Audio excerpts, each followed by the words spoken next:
Obofo sa fa techniques bi. How agrada ya owa Papa Owusu Bempah ko prison no. Obofo sa person fa different way. Wo papa yi na ase sa wo papa we ya se no hu se papa na transi boko no. Enipa bi asa ya o madwen se okwan bi a o mbefa so a o mo beye asofo no bibiri na aka bom. Na Papa Owusu Bempah be san ababontin abekasa. Ana se oba be yi bibi fufuro na edi katakata aba no masa na kotum because of agrada ho hinti me meka esisu plain say Badu Kobi ni sa ankrofo no mabo sa aponi na mabodin mo sa besi fom.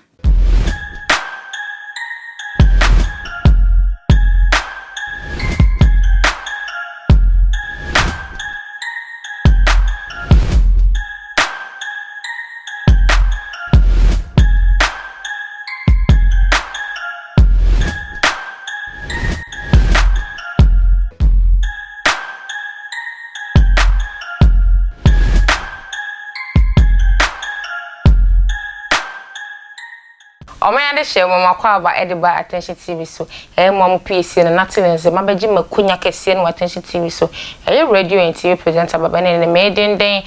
attention TV so ne nsema etwagu Ghana na mede ba besom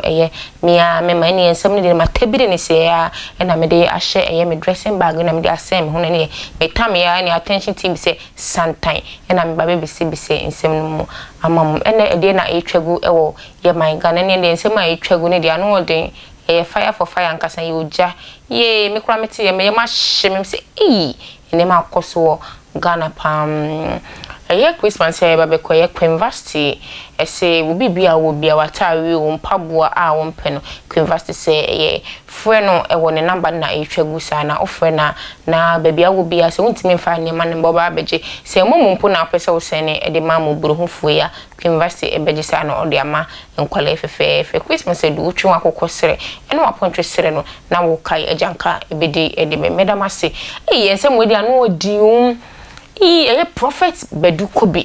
ensem Ghana wa ha ne beti ensem bebre fa Reverend Badu Kobi ho ne ensem beti se wa man Ghana ha yese wa yese we se wa yese ho efiri mu kura ne MPP ba power crampo no ene onabo Canada Japan asem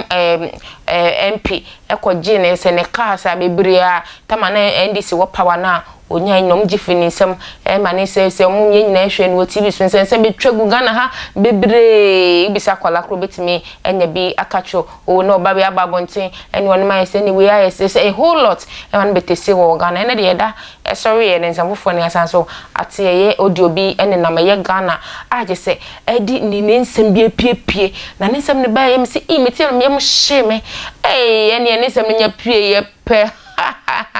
Rev Owusu Bempah ni aje obose Rev Owusu Bempah say yes and one na ohwehwe ne Badu Kobi nsem nya hwegu ya enye say ofa powder ena odigu no mumienko na mumienko tie odigu no embra na mbe video ka che Papa Owusu Bempah se betimi a sa obofo trend na open no obofo no na sore na gu asisi o sa pe different trend a wa sa start so o kan nsema kese egu ne hu fi no se me obetie mi a na chitaafu betie na wo mu tie betie a ma wo mabonti me ya no da me maka ba se be ya papa we betie because of sa edu ba fi ni ho ahwani no no did na se no wo mo be se pushi papa ya me hu se na no kwa me amu be ya no kwa me amu we fa kwan bi so be ya no na oni ho ahwani yi na ayasre wana o yeso bubu be na me ni access to them se una obi ya de na nipa na one ya de no oka na wa mu anu a ya na bu ya se nipa na one wo yes ade bu se na obu ore wo ahwe obu nso no ka se hunu hu nipa duan se ono ka se age mi osade obu kese sama because of the kind na wan fi no ba wo bai oka na waka woni mu weak points baby okuba edo be ko police station wonim obede fe usa no akoto atwene odo tu owi a ne ni age no asan betena se kwaku bofo me pe wasem papa me le bia me kamese de wo ye nya me catch you play de wo ye ya me catch you play why now why obofo what na se mere tintin ya hu se wo de wo no first ndi na wonim se asori ana ebo man Ghana na wonim obofo mama Ghana for do mo re no ma dwen no mo bufu hyew ne ade nyinara akosu akufo ado so tema na wote ho na wo ye ebaifon eni ho ahwani ne o miracle wo gisika kese ebu nkrofo fa so no sa tam ne de wantimi ehu nyansa meka nkyere Ghana for se asori ena ebo man Ghana hu sa nyansa no yo unya usika wie esisi wadan nya honfa so wie ehu sisi de wo ye okay wo betima transfer for your life ehia wo da no afa de wo ba bekyere Ghana for ni nipa wo wiase na se asori ye problem ti aban no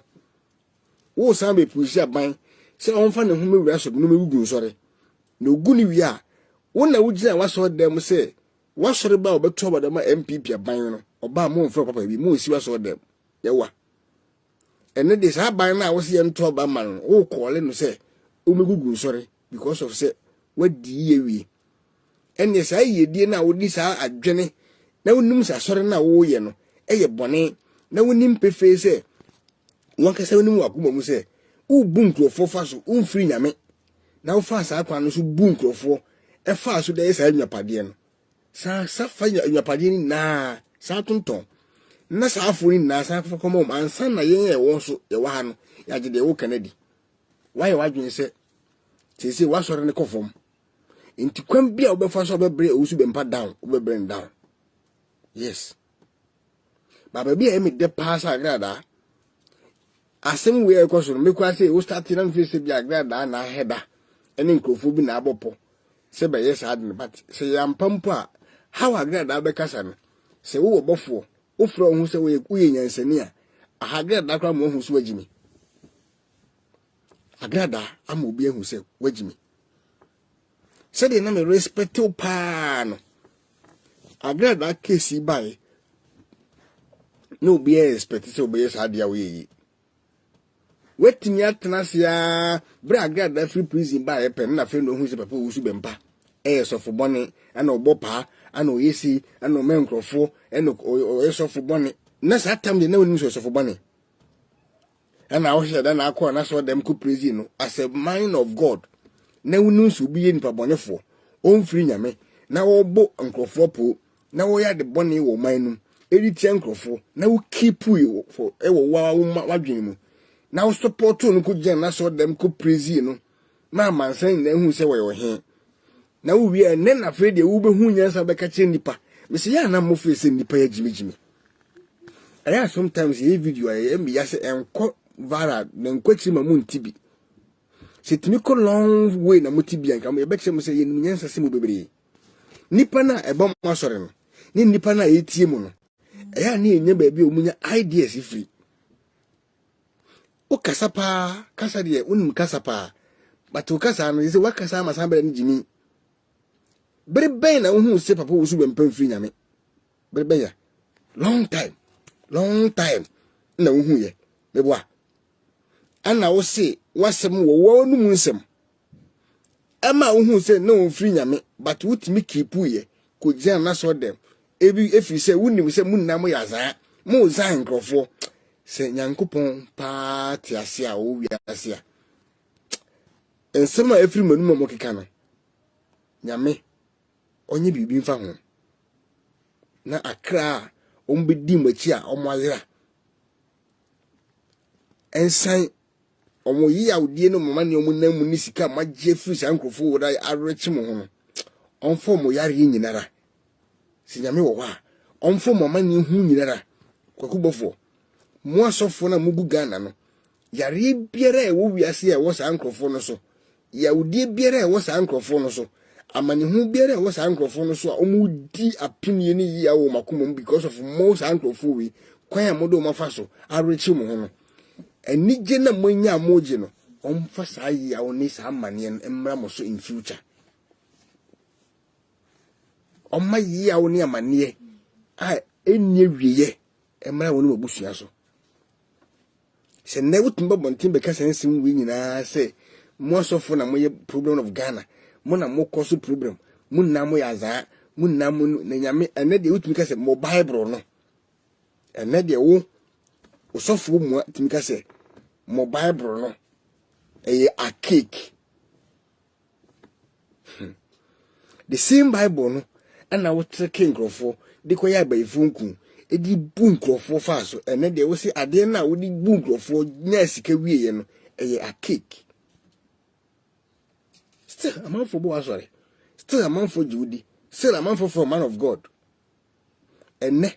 what's not to an yes Owusu Bempah so den pe kwan obefa so a obebring on so down. Na pa Owusu Bempah na man ho kwan ama no be wewura ni mu awie. Enti no mahu se ne se modu musa wewura nanum. Ata hu se esin bie ni nanum biem. Enti obi e person de sa hye nanum no hwe se obetimi aka no a sa na sese mu namoye. Ba me mafutu amde ma obi a oti me a wonim papa Owusu Bempah nkrofo ene the platform say unka che papa ne say onka na nutum onipa ne hye na bufofu so beka fom kra na ma wonfie no na wo mu ni se di mebusem ka ye o mu ni se di mebusem ka kire Bible eka o Bible mu ko so se osuso kwasea so a ana oguru hu se wenyansani ba so nso kwasea so a ugusu kwasea na wagimi manem meka we na we frase enyo no nko an papa Owusu Bempah media da bia me se meka de ya kire wo o mane betame ati me se wo a we nya menipa na wo wadwene mu wonim nyansa wo ye panin no wonim se asem ya na meka kire wo papa menye wo mo a o ma ye o mo ho se because of social media sika o mbenya nti o mo kata wo mani no maba ni abaye se pe wasem papa na anoma anya kura na say papa onye ni munka for viewers obenya nti no papa no the post or the wo because of fame any domo awo nti no no we peni sika at the end agra da de ba na sa nipa na sa tricks ne ho no sa temi agra da nya bone mum yenya no na wasan kodi ho nso achi because of sika obenya menye sa afo ni bia agra da din simu hu na meka kire no papa Owusu Bempah se bo din simu hu meka kire no obofo din simu hu na meka kire no oye de ya meka obofo be my statement bi there was a time be video se wakasa nyansa so pa wa yade aban fa nani nkwasem na wo ka no so emabunu ntie de wo ka no ba me busa me hu se onim sa de we nyina ho ana wakata so because o hu se Ghana for ebinu mo no adwen enye mo no nim nyansa titiri ni yenu ma no dwadifo ma yenu anu mabu asiso obi epesika obi epensenchene enti no obi enimpefe se abamu e start ye a wonum se nipa na de awoye eyaza wanya wo ho awie rafi na be hu nyansa ene mo amugina agrada case so edi MPP ni vice president ni Akufo-Addo ni Owusu Bempah tam ene so ngani yewu enu na mo hwe ise vice president Owusu Bempah sore no edie na mo beka edie asem na sese mo besa aka o se mo na manmagu ase beka kirewo papa Owusu Bempah beka asasem we se ma wakoma mrafom na dia manfo keka obonte na wo dia hyew mu eblemu vice president ni IGP ni police mpanifo ni Akufo-Addo no ente sa yati yesi ebi de kwakwa na yesa started din pese obefa otan kese ebeto wo ni president ntem mo ana mo pe otan mani abri a mo baye na papa Owusu Bempah nya bone ana IGP ni Akufo-Addo ne bo pa na header bo poso megu papa ene sese ene mo sa afo no mo be san be ka se enti sa na ibusa asembusa keke mo sa afo na mo ye be ye video mo ba ase e be tro ye nhwe program bi ya on follow because of say o kan I didn't know come papa Owusu Bempah sem I didn't know o support MPP for na papa Owusu Bempah de o ye nye ntina esenka o kan bitia papa Owusu Bempah de o ye no eye ana MPP from penny for adini hamo ana omo ya bro ewen MPP from Penny Freddy na bro and oman sitting good and my any pabonesem and the semunam musimutas you. She Papa no online in no ma what is social media na ocean. Felix me musu abaso. Ya na to your platforms no Mr. Wa. Online no a utietie no. Ana Papa Owusu Bempah. Onya problem. Senye social media ka onye de woye no. Senye social media onye de woye no da. Me na me ka chewo. Through social media ana Papa no tem biara na otan a owo woni odo a owo woni pa ho no na beda ne tan. Na vice president ko na sorry. Me busa mo se mo amowo motena social media na mo push na MPP friend tini ye na MPP friend pabonefo na fine ko di na tem left and right ibusa mo wo se odo a wo papa ne omontem se Papa Owusu Bempah betwini ho fi social media na wa forget about nkrofo se wo makeka wo beka pa na ne etita afọ buafu ya on follow ye mpe ye na wa kase tie papa no o kan no kura chiri nipa mpe eni ya meka eya sempa eya no kura no obi e besa mba so be follow me but papa no mistake na obi no ka chiri nsa dia papa wi enye pe me da as Felix obi e beka say o ye nfabonefo. But you look at how after grad abaye no amon for some bopo mesi my video no ka kire no say adu ba fi ene say nkwala ne di nase no kwame amu na ya na se nyame ya kwame amu wo ye intelligent person kwame amu a wosenka adu ba fi ni sa nkwasafo ni jimi anka ba kame omo down no e na sometimes maintenance ye no so do nakobo Mudi MPP from Penny for vice president mama papa yi ko gina so dem ko gu vice president na kufa do ho fin nyina gu nanimu ase nyina enne den ambeka afema hu se vice president na mo mani abre no so no a mo pen downfall no ba bia wo wadwen wo nya ho na dwen da so ma hu mo amoye mo din information ko ma Papa Owusu Bempah say order from above atwitwa ntwa kese se na ban mu mpanifo kwakwa na jimifo no onde ono mese dimirika na sese so petrende so pedin jimi no ho abaye na ana tundra number and kosi jubilee house mu keken sem che Papa Owusu Bempah e wo bra wo hu hihiam e ma wo de yiawo e hye na kumam de bufu be keken sem na sese wo kan enem we enem musafo no ohumani mugwase mo nyesa me den so say vice president no Baumia. I am telling you to the fact say Ghana former president say vice president enyumunna et say papa we nya ka Ghana nkini problem papa no wo wani abra wo wusu no okọ na fekwa no ye mo ase onwini obi a de wo ka ho oye onipa bi a nyame edire nyame ane sa no mahu se obi a na nyin se de mo betena ase papa amujira Papa Owusu Bempah edini na temu gu MPP fo hu fin nyina no enne obesan ba ba twi telephone be gina Owusu bi na wa sa ni pass am video se de o kan se be we enne we jimi fo ana suma hu ye kan no kra kire mo a mo si yen mom ye mpe papa na sem mo si me di matem di minam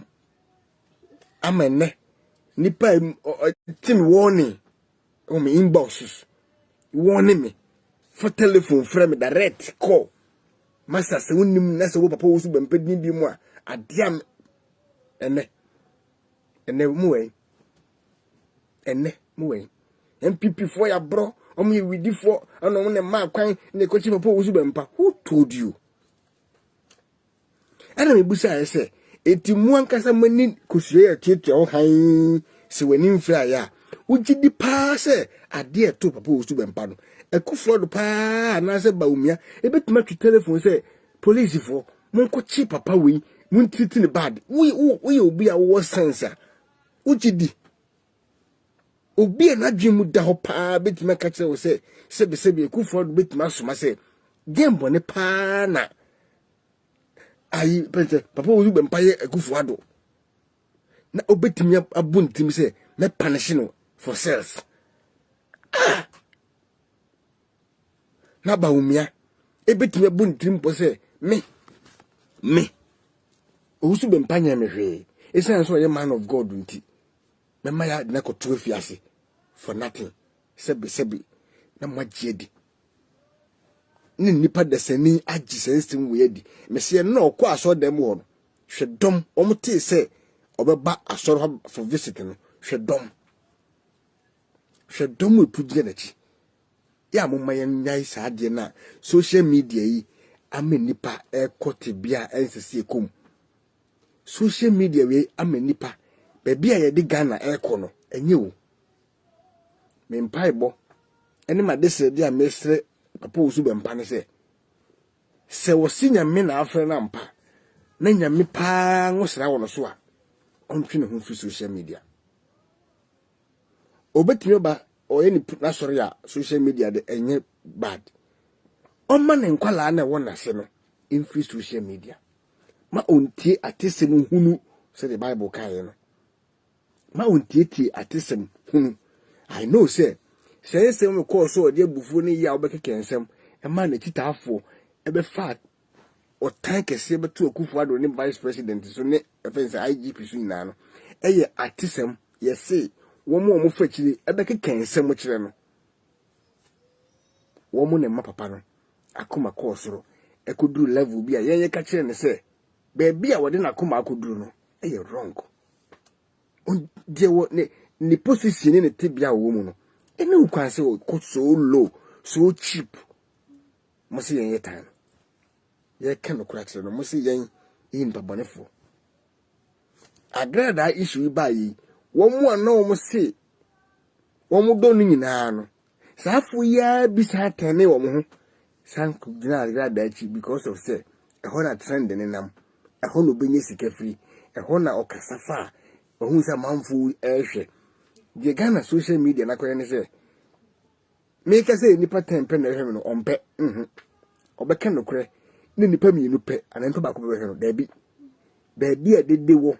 ba bi a trend wo na wanya ni viewers at the end of the month no wanya ni sika on care about message na wode ba ne se asem ya me bekan daachi edinsusu so be bre me ma daachi me sa transfer video no asem na America no MP free social media why do you say obetime delete ba na obi atwe intimi yak ahwe se de be ya mi nyasem na emum ni sika no ani hia no antina ni me no so no na kopem hwede na Owusu Bempah any vice president aye wasore ya man puppet ujina so no all preachy na sore fo no ana etena ho a no mo kasa bunu ya omo na asa peja ne kosoro Yesu safo no timu a motena akiri brumia kesi president ni vice motena social media e brumia for no reason se wono omo na amma papa Owusu Bempah na MPP for betray no MPP for de nihamo MPP for betray mo safo no enne mo wahi kwanfori ofori yasemu Musa phone enne mi busa se mowe Musa phone enne Musa fa hibi MPP phone betray ni pasa. I'm telling you there is no president here obetimi akase obi aye bone enti bone a opoku ade a bia agrada na Papa Owusu Bempah ye no na Akufuado fa telephone say police mon chino mon punish no mon treating the bad sasim we to nipa dwene mu men ko foku je Papa Owusu Bempah chi di yenum biatam buru yenia fa telephone frefre yen trete yen for death ene mon sansi mutrasi mohun se yen a yen ni followers no na ye kasem papa mo bufu yen no wanzi edi nkonim me kan se menimi ni Felix apia amane a yehu Papa Owusu Bempah no ensa no me followers na me praise no na make papa fa no ho obi e maso beka unhu se ne member ba kokko ba social backdrop comment papa fa ho da bi ba o mistake now catch say as a man of God enu kwa say o involve no ho was a part of system no mu a hey baby nyame di pa enu ka say o kasa asem chem enu ka say o kasa na grada no na de boni agrada di o Ghana ana adi ntina muka yo musa afu ya especially Sakwabi that the Fred. I am so very disappointed that my that the Fred. My own follow me. Very, very disappointed man. I know say Owusu Bempah chita for be attack you. Be did watem. Yes. Usu be blogger dia. Me shot him did. But say don't be attack you. Ki cancel phone chere because of president and vice president. I glad ask him P and a diblica. And as I say, na could not grad that afraid the oh that the Fred is be catching the whole Ghana say on mine moon penny for the MPP penny for and I ye treat your grad that bad that the Fred do a shame of yourself. Mind the shame, some of my aba ediba attention TV so ye mama sum me kutie ni etwagu ewo social media defa prophet Badu Kobi ho ene ne sensemi one Rev Owusu Bempah a ono so nani age ane ne obo si ne me da sem mtima kan se obi abodwo se ehia na wasenso ede esi odi me da mase ese mo jembre na mo hwemo attention TV so makra mo da se ne esan be hia.